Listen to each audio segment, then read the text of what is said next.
Hello and welcome to Center of Weirdness, the very weird podcast about very weird stuff. I am your host, Josh, and alongside, as always, is your other host, Skinner. Hi, Skinner. Hey, Josh. Insert high five sound here. That sounds like a gunshot. What a great start to this new season of our now mainline show. Yes. The thing that we love most about the show we just watched was a fucking 80 hours high five sound. So just in case you're new around here and you don't know what we're talking about or what we're doing here, we used to do a podcast called Predictocast. And we did that for 5 years, and we kind of transitioned into doing something a little different. Center of Weirdness. Last year we covered all of the 90s kids show Eerie, Indiana, and we really loved talking about that show and other weird television shows. We covered some other weird stuff along the way, and we thought, hey, this seems like a fun idea for a show, so we are changing things up, and we are doing Center of Weirdness full-time. And it's just something that I think, will enjoy doing. And for the start of what we are considering season 2, we wanted to kind of pay homage to our roots and cover episode 1 of Eerie, Indiana, The Other Dimension. This is a spinoff to Eerie, Indiana. This came out in 1998. And oh God, you could have fooled me, man. They hadn't said email. Holy shit. This came out in 98, and we wanted to do the first episode, switching channels, from February 7th, 1998, because it directly ties back to the original Eerie, Indiana, and we thought it would be fun to kind of start our new season with something that connects back to the original, to the OG. We won't be covering all of The Other Dimension. We may dip back in here and there and do an episode here or there, but we want to, kind of do a bunch of different random weird stuff during this show. So this is probably the one time that we'll get into it for now. But again, we may come back a little later. But yeah, there's just so much stuff we want to cover. Yes, there's so much more than one stuff. Episode, and like more than one episode of anything at this point would just be like, oh, we're pushing off doing something even more fun. Yes. But that being said, if you have a weird TV show or even a weird book or maybe even a weird album, who knows, that you would love to hear us talk about, please get at us. And let us know. I'm not sure exactly how you'll do that because we haven't set up what our Twitter account is going to be yet. Can you put that in like a little pre-recorded part at the end here, that the episode that you'll put in after we figure it out? Yes, exactly. At the end of the episode, I'll have how you can reach us on the various social media platforms. More than likely, we'll probably just be on Twitter, but that'll be the best place to get in touch with us. So definitely hit us up there if you have something that you think we might be good for the show. But yeah, let's talk about switching channels. The first episode of Eerie, Indiana, The Other Dimension. I had actually seen this before, but I the only thing that I remembered about it was the fact that they talk to Marshall and Simon through a television. I remembered nothing else about what this episode was. I didn't remember the names of the analogs for Marshall and Simon here, which is Mitchell and Stanley. And which don't sound like kid names at all. No, and like they never call each other Mitch or Stanley or like Mars. Yes, there's no Mitch or Stan. But the only thing I remembered is that there was footage from the original Eerie show that they talked to through a television. And boy, do they use that footage over and over again. Yeah, it's just a kind of staticky TV of Marshall and Simon from the first we believe the episode where Simon's brother gets stuck in the TV. Yes, America's Scariest Home Video, the 5th episode of the original show. But it does sound like they got Omri and no, they did not. They're not. These are definitely not them because they would have been too old at that point, so they wouldn't have sounded anything like. Has Justin's voice ever really grown up? I mean, he's preternaturally a child, but I'm almost positive they do not use that. They have someone doing the voices for those. I could be wrong. So please, feel free if Omri Katz or Justin Shinkaro are listening, which Justin Shinkaro liked a bunch of our posts on Instagram before during the PredictoCast days. So there's a good chance that maybe he's tuning into the show. And if he had anything to do with that episode of Eerie, Indiana, please reach out and let us know. But I don't think he did. Justin, if you are listening, I want to mention when we were watching this, like, no bias from your likes at all, but the immediate problem is that the Simon analog in this show is nowhere near as interesting as the baby on the first show. No, definitely. Oh my God, the drop in quality there is staggering. But the other thing that's really stuck out to me about halfway through this, so the first show, Eerie, Indiana, is an NBC production. It's Hearst Entertainment. Was it? I know it aired on Fox, but I guess that NBC might have produced it or whatever. Yeah, and like it's single camera. It's major production companies. It's major people. This is the goosebumpification of Eerie, Indiana. This is done by Global Television, which is one of the 3 networks in Canada. Okay, and this is a Canadian ass version of this show. Holy shit! It is all Canadian actors that are on all the Canadian shows and during that time period. Everyone's been on the adventures of Shirley Holmes. Everyone's been on everything. It just feels like a Goosebumps episode.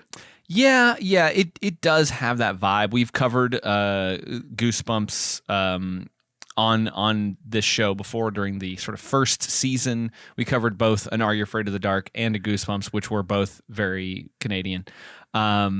I can kind of see that same kind of vibe. So here's some. Oh God, I have at the end of this Wikipedia article, they have a list of all the Fox Kids shows from the 90s, and I do not remember some of these at all, like Space Goofs. Well, we'll have to potentially put those on the list. The Secret File of the Spy Dogs. Oh, well, those might be shows that show up on Center of Weirdness. I do have to say that the actor playing Stanley, Daniel Clark, he's been in a bunch of stuff. He's actually he was born originally in Chicago, but he's appeared on not only Eerie, Indiana, The Other Dimension, but Goosebumps and Are You Afraid of the Dark? So there's a good chance that we might see him again. Yes, we probably will come across him again. Hopefully. I mean, it's so hard to really get a feel for how good anybody is in a role in the first episode because they don't know what their role is yet. Yes, for sure. And like this is an episode that it's only the animated GIF of Simon and Marshall, but like it's just telling you, here's these 2 other ones. Remember them? Here's this other 2 ones who are supposed to be similar to them. They even have them say, "You look just like us." They don't. But he does have Marshall's jacket, which is important. Was that important to you that Marshall's jacket came back? We commented on it a lot during the initial run of Center of Weirdness, like how big that jacket was on him. Yeah, but like also it would go away sometimes for a while and then come back, and that was more the like, oh, there's his jacket again. Yeah, for sure. I guess that's his character trait again. I did find it kind of funny because he puts on like initially when we meet him, this is Mitchell Taylor, and he's putting on this big sweater, but he can't get it on. Something is weird about it, and he realizes there is a shrunken, severed head in it looks like the sweater. Like a more graphic Madball. Yes. Fun thing. The actor who played Stanley, the same year that Eerie, Indiana, The Other Dimension came out, he was in a 2-part Goosebumps episode, How I Got My Shrunken Head. So I'm sure they had lots to talk about on the set during the filming of this one. God, it just must have been one giant just like circle of like 17 kids and 17 adults who just did all the shows. I mean, I'm pretty sure that's accurate. He lets us know here that this version of Eerie, which he's lived in his whole life, so we don't have. So he's not a Jersey boy. Yes, we don't have any Jersey boy stuff going on here. We're not going to see him. He didn't come from Toronto or Montreal or Vancouver. Yeah, he's not wearing what was the sweater that Marshall always The New York Giants Yes. sweater he wore. Yeah, he He doesn't. wore in some episodes when he was smaller before his midseason glow up to becoming only near a fucking adult. Yeah. So he doesn't have any of that. He's been there his whole life, and he says that Eerie is very boring. It's a very normal town. I guess they thought that that name is ironic. I guess they thought they were pulling one over. It's kind of like the Vikings who go to Iceland and Greenland, and they're like, this place is too nice. Did they teach you that in school? Like, I was taught, and I have no idea if this is accurate, but it's a thing that is stuck in my brain, is that when the Vikings went to Greenland and Iceland was so beautiful and verdant and lovely that they named it Iceland so that people would be tricked and not go there. I didn't learn that in school. I have heard it though. I have no idea if that's true. We did or cover not. that, obviously, being from not that far from there, but we didn't learn that part. Like, is that true? Because why don't you ask Siri that? No, but is Greenland covered in ice? Yes. Okay, so they did that as like to trick people. Like, oh, we're going to go to Greenland because this sounds lovely. And then they got there and it was full of ice and they were like, damn you. I like that they named it in English words too. Yes. But so that's what I've heard about those things. I'm just looking at the Wikipedia on Marshall Teller, and just the end of it says he is a fan of the New York Giants. He wore a shirt that said New York Giants. At no point during that show did I ever think did Marshall ever turn somebody and go like, "Man, I think the Giants are going to make the playoffs this year."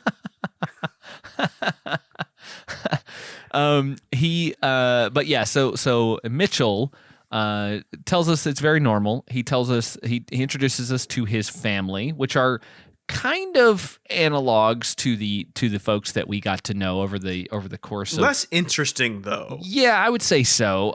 That's kind of a running theme with this one, which really can't help with considering the talent behind it. Yes. So his mom apparently programmed all of Eerie's nuclear plants from their kitchen table. Which, why is there a nuclear plant in Eerie, Indiana? And I don't know. What does that mean? But also good for her job for realizing the benefits of work from home way back in the late 90s.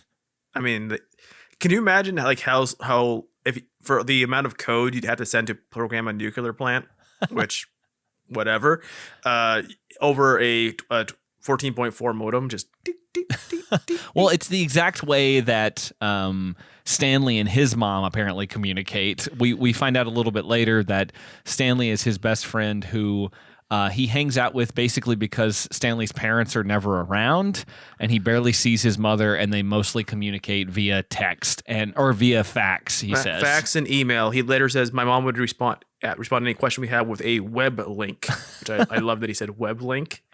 A web TV link. At least like in the original, that is why he hangs out with Simon, who is, in fact, especially those first few episodes, a baby. But it is we are communicated to in that one that not only does his family not communicate with him, but his family actively hates him. Yeah, there's some real like serious animosity going on between his family that they never really explore, and then later they just sort of drop it at a point, and Simon's just always at Marshall's. Yeah, like he's always eating there, and they never explained why. Early on, it's always explained. He would do a throwaway line of like, "My parents haven't fed me in 5 weeks" or something. Yeah, we don't. There is not an Eerie episode. They shot it but never aired it because it was even more extreme than that one about the record and the mean dad. But it's where his parents like lose custody. There was a moment where we were watching this where you said it would be a hell of a deal, basically, if it takes some big balls if they killed a kid in this first episode, and then we realized it took 2 episodes in the original episode. Yeah, they did kill a kid in the original series. In the second episode, he gets, I guess, basically killed by those dogs. And we were like, I remember being very like, oh my God, I can't believe they even hinted at killing a kid. And then they explicitly kill kids. Yeah. And his dad is a science professor who's very boring. Um, that's basically it. And then his sister is very conceited. But she's also I don't know if it's a throwback to the first show where they had a kind of a 1950s throwback aesthetic to it at times, just because that's what I think Joe Dante and Bob Balaban are into.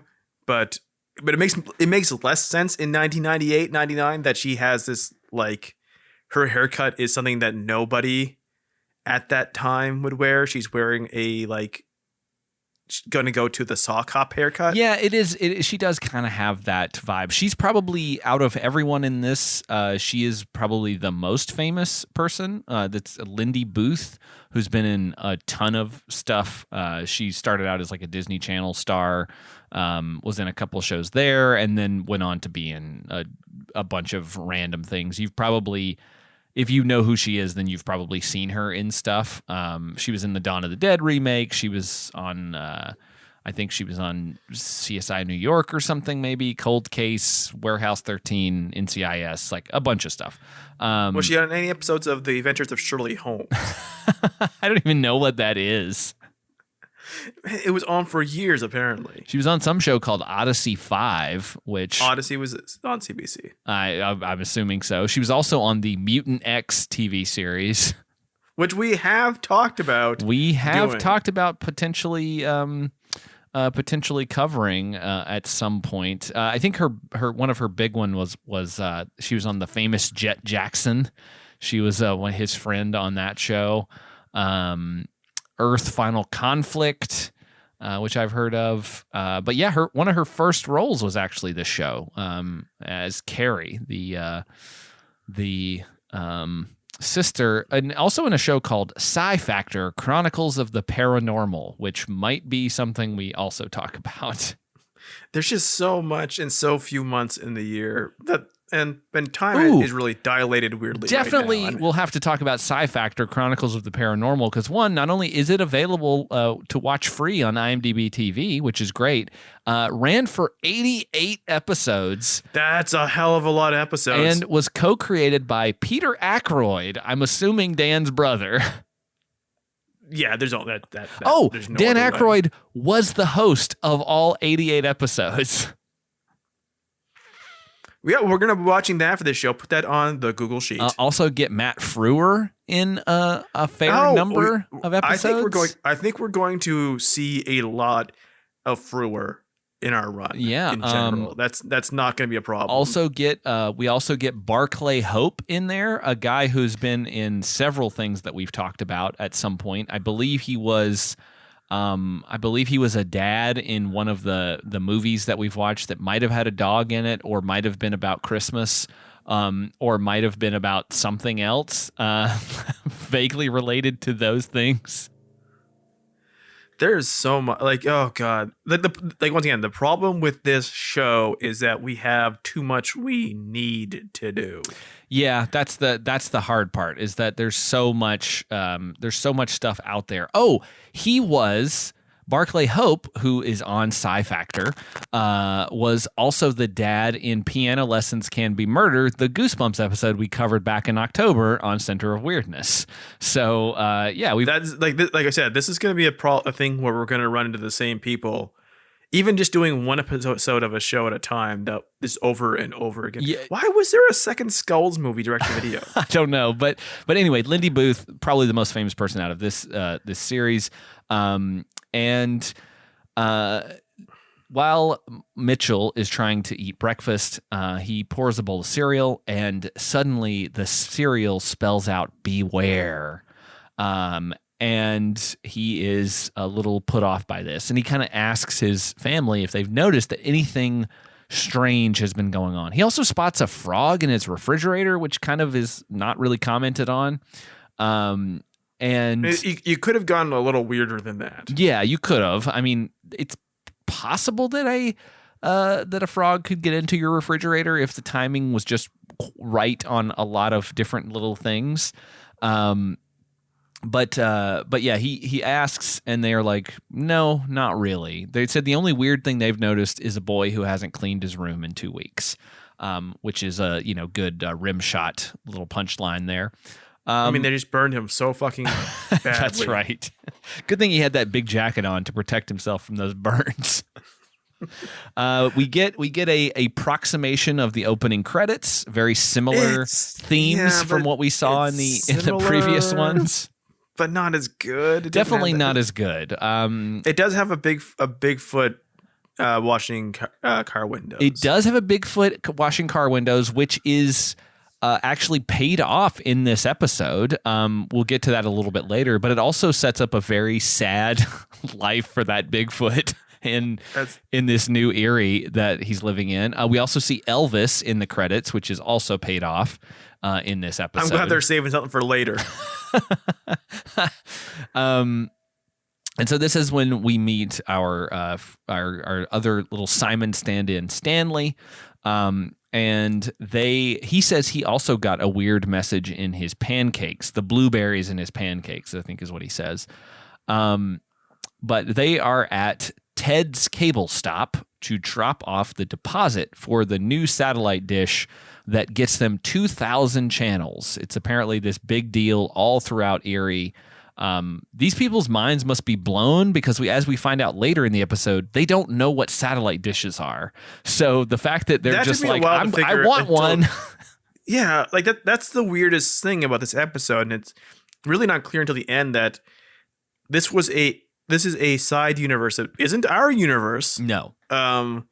Where they have email, they have faxes, but they don't have satellite dishes. Yes. So I don't know. How did that happen? They have to have satellite technology. Yeah. Like someone launched something into space to get these signals. Yeah, that's true. It would have to, because so he basically is bringing, like, the big twist is that Ted is from the original Eerie, and he is bringing technology back from that Eerie in order to sell it in the new Eerie, but those channels have to be there in order for them to be broadcast to the television. So are those that's channels? The weird thing is that they act like this is all coming through the portal, but like that's not how satellite dishes work. They're on roofs because they're pointing at space. Well, yes. But I mean, you know, this is a weird TV show, so I guess you can kind of get away with it. Okay, let's get into like the general beat of this is TV makes you a zombie. Great. Yeah. Okay. But what is that doing in 1998, 99? I don't know. I think it kind of falls in a way. It's sort of reminiscent of the original show, which would have these like weird reference points that don't totally make sense. Like in terms of nobody in the early 90s is going to get this reference. And I feel like this is kind of that same thing of like nobody in 98 is going to be like, oh yeah, I haven't seen that 1,000 times before. It's so the idea that TV makes you into a zombie and there's too many channels on TV. There's nothing that like they don't know what's coming. They have no idea. Yeah. And B, like also they're 10 years away from TV not being culturally that important anymore. Yes, it is still more important than anything that's on the internet because it makes real stars. But it's so diluted. It's so many, like a show that failed in 1998 on NBC Must See TV would be the highest rated show in the world now. Yeah. They're predicting like this horrible future where all we do is sit around and watch TV. They didn't realize our phones were going to come like the TV. There should be a picture of like a phone running into the background ready to smack them over the fucking head. Well, I mean, we have hindsight to look back on. But it's also too late at this, like this hindsight. This, like you said, this point had already been made so many times. Well, it's weird too that they are like doing this in 98 when the internet was starting to take off. Like it feels like it's weird that it's television and not the internet, because the internet is still in its infancy, but it was still happening. I know, but like, man, wouldn't it be so funny if like fucking like Ted, the guy who looks like fucking Zod at the start, but sounds like a Southern preacher by the end. Like he goes, "My real name is E-Bomb, and you have entered my world." But I mean, I or remember, he's like, "Here's my TV, Justin's TV." I remember in like, I had the internet in like 98, 99 because I specifically remember, I specifically remember this, like, because we're recording this in early January of 2022. You'll hear this at some point, who knows when. And we have a new Scream movie about to come out, and I specifically remember in 99 trying to download and watch a trailer for Scream 3, which was coming out in early 2000. And like, the internet was a thing. Like, we had it, we were using it, and I'm surprised that they didn't go that route of, in 98, saying this special internet technology is going to drain your brains. By 97, I'm having a long distance relationship with my girlfriend of 4 years, who's at a college an hour away, and we're sending emails all the time. Yeah. Like by 97. And she has, in her college, has internet wired into every dorm room, and all they do all day is download music. And I wonder, that's a year, 2 years before this. Yeah. And I wonder if the reason that they didn't go that route, that they needed it to be television, is because they had that footage of Marshall and Simon from the first season of Eerie staring into their television from that episode, and they needed to use that to bridge these two shows. I'm almost certain, because if they had one episode where Simon or Marshall looked into a TV computer monitor of a Commodore 64 or an Amiga, they fucking could have done something with it. It had to be TV because that's the footage they had to use. It's so like, it would have been so much to like these two guys who they did not go on to superstardom, but they're working actors, right? Go like, hey, let's just say you guys are now 6 years older, and have you guys show up through a dimension portal. Yeah. And just shoot something. Yeah, that would have been fun if they had come through at the end. Like, you'd gotten some little bits and pieces of them, and then they had come through at the end to grab that guy and pull him back into their world.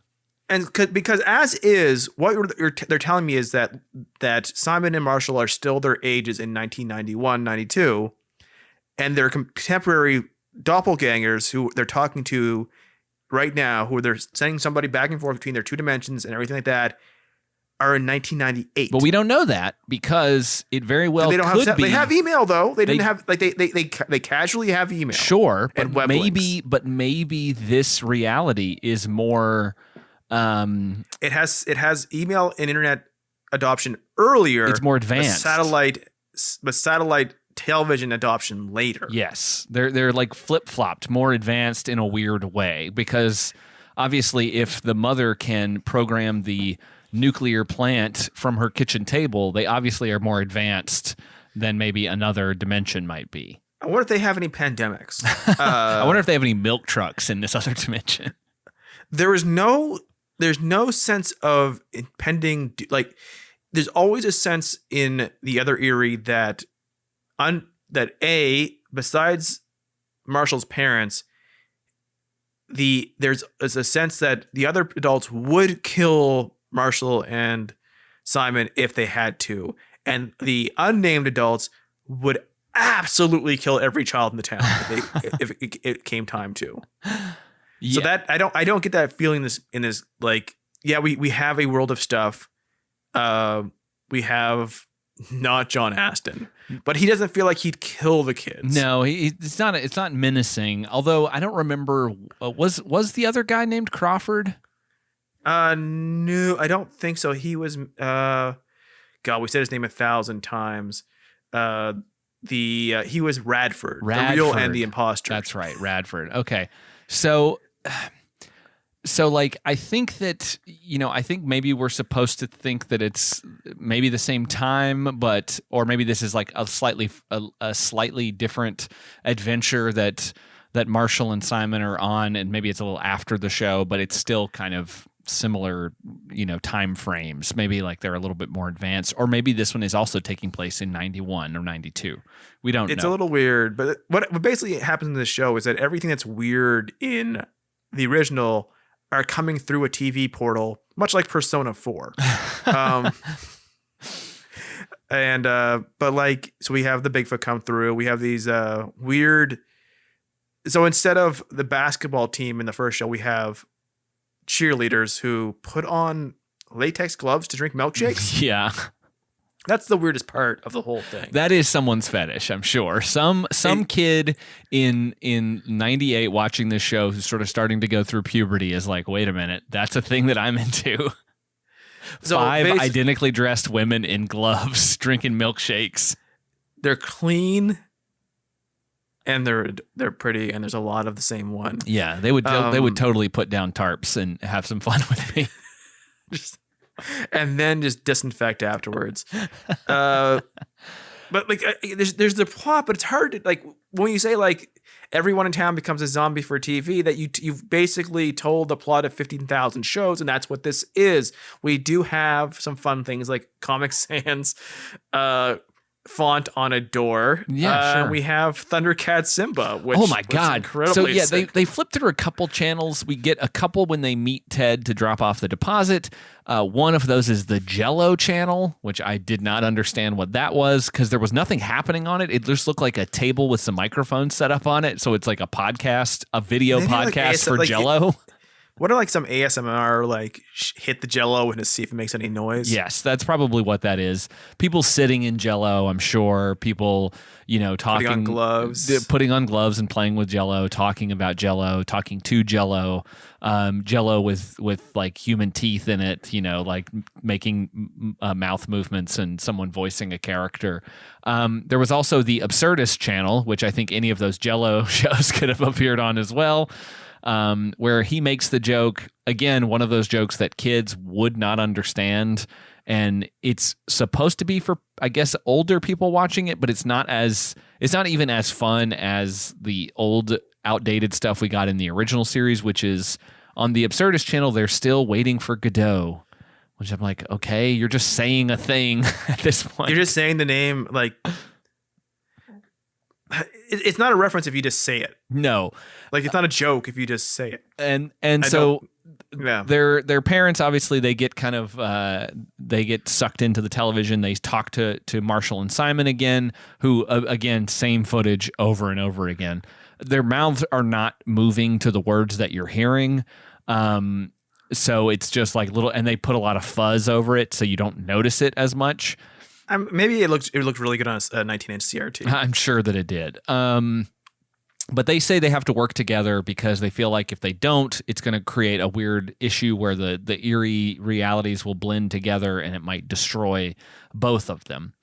And this is when they go to Ted's shop to investigate, and they find basically this big lever in the back room that allows him to go into the other Eerie, Indiana to get supplies to bring back for the satellite dishes that he set up. And we thought, like, while we were watching it, that it might be a reference to one of the later Eerie episodes where Simon gets sucked into a television at the he goes lodge. To Mars, was it, or Venus? I can't remember which one he goes to. They go to It's the Loyal Order of Corn episode, I think. One of the last ones in the series.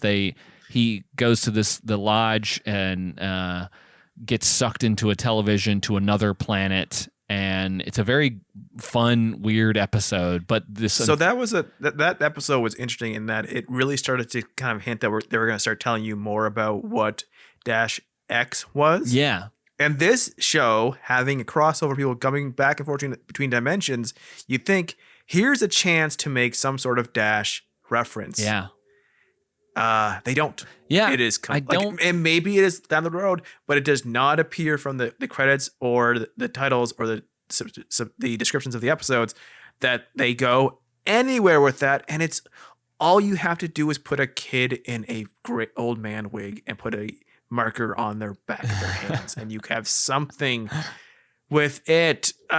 Just like, I don't know why you wouldn't do that if you're doing literally.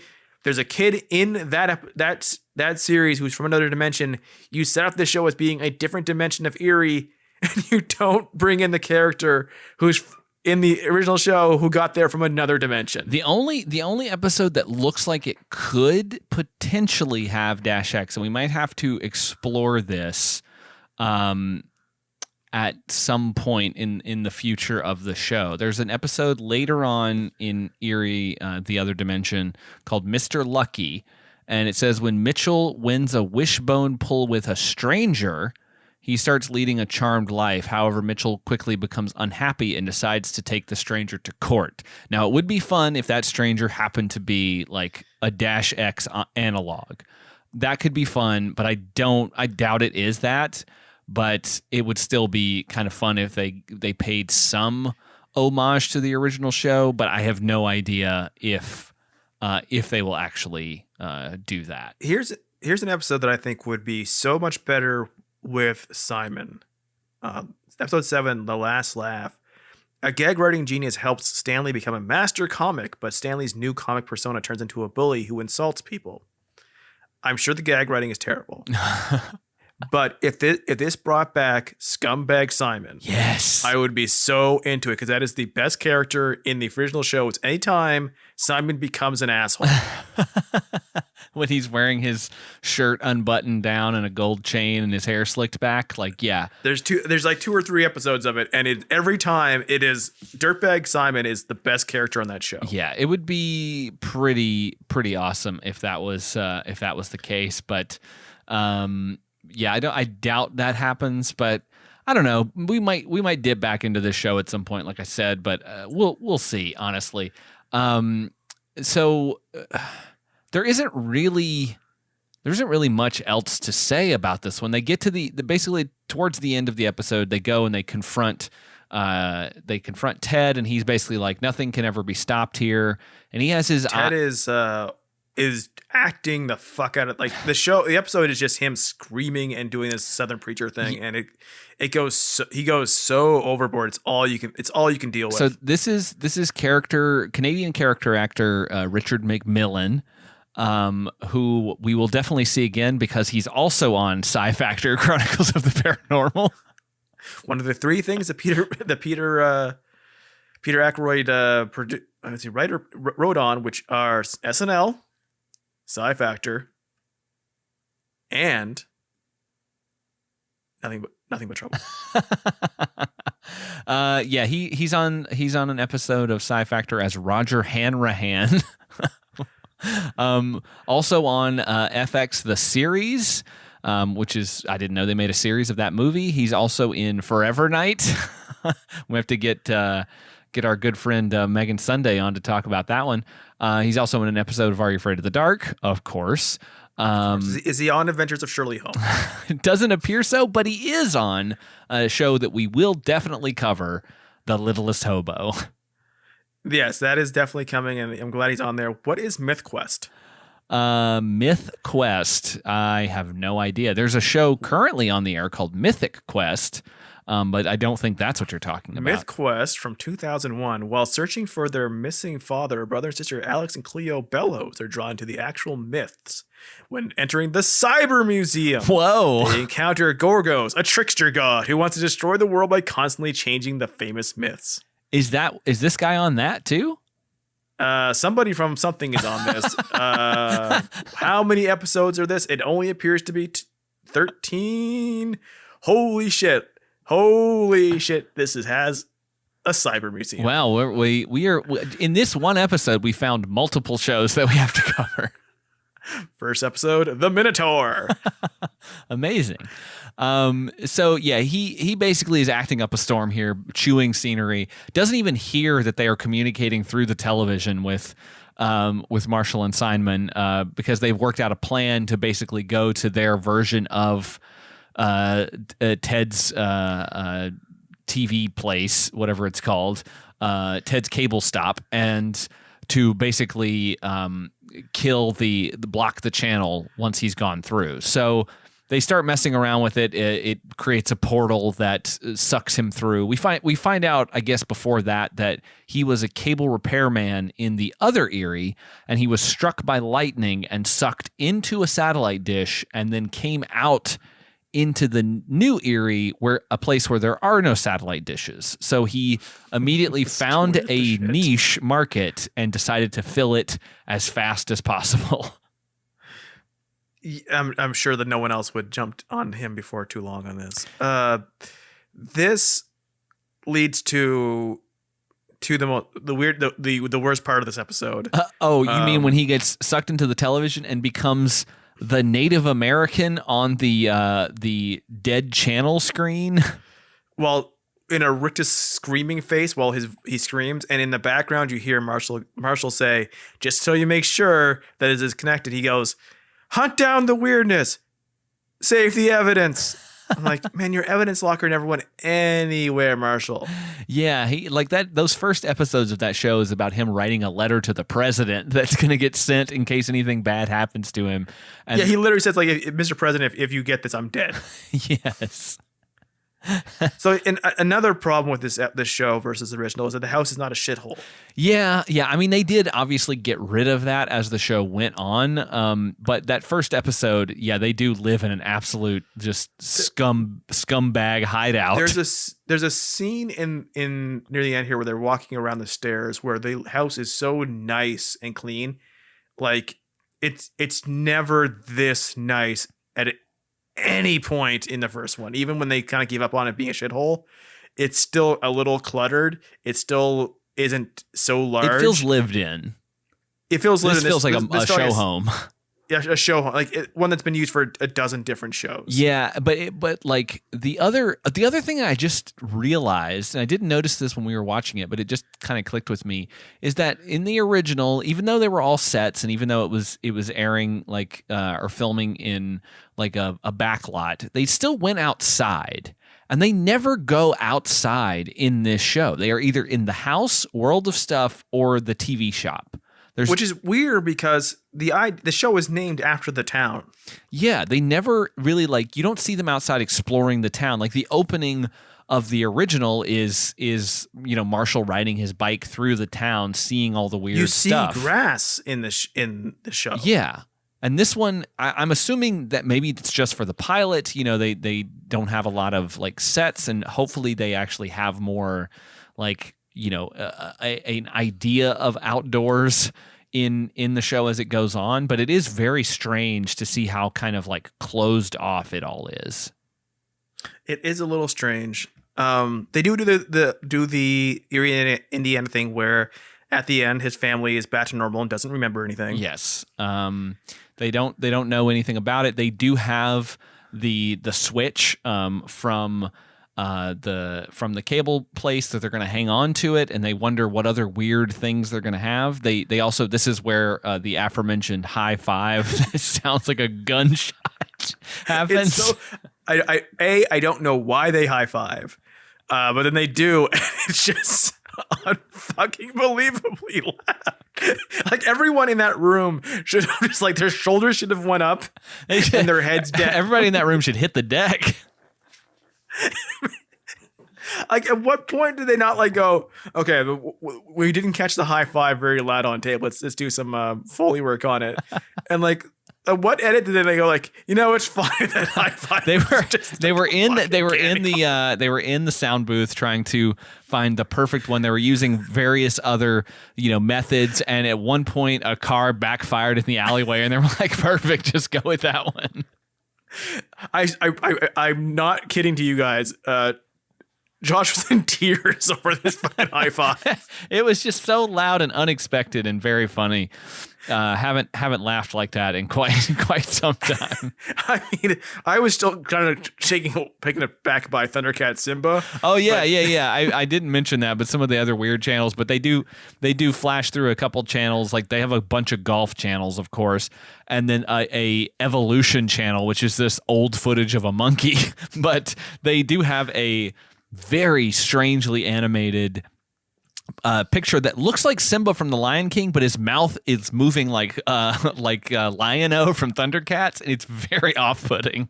It's just like it's Simba's head shape with a handsome face in the middle. Yes, it's like the handsome Squidward meme, but on a lion. Yeah, I might try to. I'm not sure I can get a screen cap of that because I don't think the internet could handle it. But like, holy shit, I don't know. This was.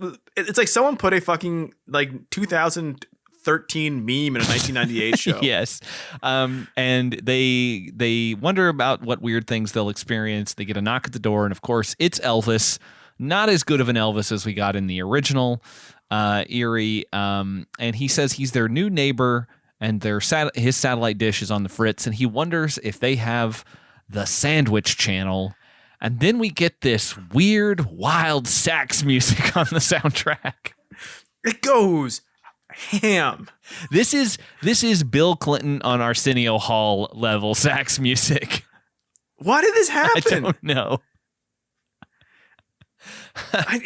It's the whole ending is sax music. Yeah, I will also say that the opening credits song is not as fun or good as the original one. The original one has this fun little like playfulness to it, and this one is a poor imitation, which is, I think, the show as a whole.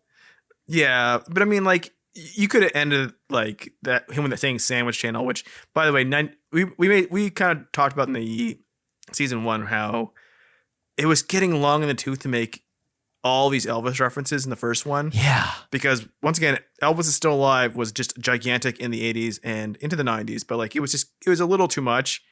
98, like Elvis Loves Sandwiches is just like, give it the fuck up. But they should have that Sandwich Channel and then just like the fucking theme song from Seinfeld plays. Boom, ba-dum, bum, bum, bum.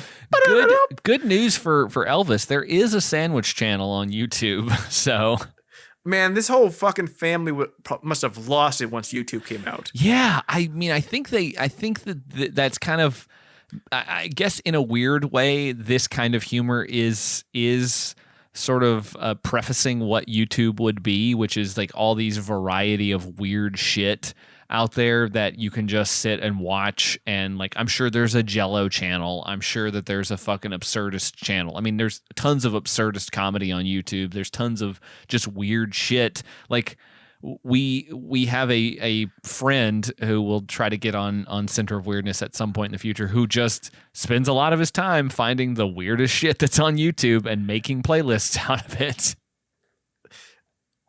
What was the instrument that we had the argument at Thanksgiving that would play during the Seinfeld song that he was we had to listen to the Seinfeld song for like a minute and a half before it came in? Was it saxophone? I think maybe it was a sax, or maybe it was. I think maybe it was a sax, because then we realized that it's like a MIDI sax. It's like a keyboard sax. It's not a real sax. Yeah, like we had to like listen to it forever because someone was insisting that there is a sax part of that song, and someone said no, and then he played the whole song while we waited for the turkey to heat up. Yeah, it was and that is the Friendsgiving that you guys missed out on. Yeah, I mean, they were... And Stinkfisher. Yeah, they were only a couple years away from YouTube, and they wouldn't have had to worry about satellite dishes at any other point. Man, there's no satellite dishes in this world. That is Eerie, Indiana, the new dimension from 1990. The other dimension. The old dimension. The new dimension, New Hope, the new generation. Yeah, they should have called it back. They should have called it Eerie, Indiana. The baby speaks. So that's going to do it for this, I guess, inaugural episode of the new season of Center of Weirdness. It was good revisiting Eerie, Indiana, even though it's in a completely new dimension. And maybe we'll come back here one day. But before we do wrap it up, something new I wanted to try in the new season of the show is to rate our episode on a weirdness scale, so from 1 to 10 weird points.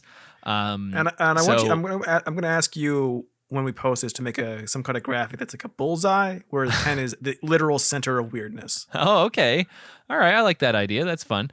So, all right. So, this is hard because every show is going to probably be a little different. Some will be more weird than others. So I think we should rate this on kind of like the weirdness of this episode relative to itself. So like next time we do an episode, it shouldn't necessarily be in reference to this one. It should just be how weird the unique episode is on its own merits. So this one, we had because it wouldn't be if we just rate the show as weird, we can't come back to it ever. I mean, we could, because every episode is a little different, but I think it has to be like on this specific episode, like how weird is it on, like could it have gotten weirder, I guess. So if you rate it, like, let's say for instance, because we're kind of figuring this out on the fly, let's say for instance you rated this a 5. That means that it could get much, much weirder. It's about halfway to super weird. But if you rated it like an 8, it's pretty weird, and it wouldn't have that much higher to go to get to super weird. Does that make sense, or is this completely stupid? It's early in the run. Don't worry about it. You have all these rules. It'll work out. It'll smooth out. It'll make sense the more we do it. Okay, so this one, the more tacos you make, the better the tacos you make are. Sure. So this one we've got, the weird TV channels. We've got the alternate dimension. We've got reused footage of Marshall and Simon. We've got a Bigfoot coming out of a television. We've got guy coming from another dimension to set up satellite dishes. So there's some weird stuff in here, I think. So I'm gonna go. I think my rating is going to be. I'm gonna say. 6. 5.5. 5.5. Okay. 5.5. Already fucking it up. Well, now, addendum, we can do half points until we can do quarter points as well. No. Okay. We can't do half. I'm going to say solid 5. So I'm saying that this is kind of right in the middle. It could have gotten a lot weirder, but it was kind of weird. I'm going to go 4. Oh, okay. Only because the episode starts with the world being normal, super normal. Sure. And I think it was a lot more set up to set up the world as going forward to being weird and not being weird yet. I think the weirdest thing in this episode that I'm going to always kind of carry with me is that they live in an alternate dimension where everything's basically the same except for no one invented satellite TV. Yeah. Okay. Fair. That is pretty weird. All right. Well, I think that's above and beyond like a normal idea you would have for a kids' TV show. Like, just it feels like something they at the last second go, oh shit, how do we explain this? And like they're like, oh, okay, so in this dimension, the dimension of the regular episodes of the show, until this moment, there's never been a satellite TV channel in the late 90s. That is going to do it for this episode of the new season of Center of Weirdness. We hope that you enjoy what we are going to do over here for the foreseeable future. If you are sticking around from PredictoCast, hopefully that means it's because you like us as people and you want to hear us talk about a bunch of other random shit. If you're new, welcome. We hope that you stick around a while. Please go back to our back catalog. It's a little different from this, but we have a bunch of really funny stuff from the last 5 years there that hopefully you will like as well. But until next time on the show, I have been Josh. I've been Skinner's other dimension version, Steiner. And I'm Joe. Oh, what a downgrade. And just do your best to keep it weird. You have to keep that one for the whole thing. You have to always say, do your best to keep it weird.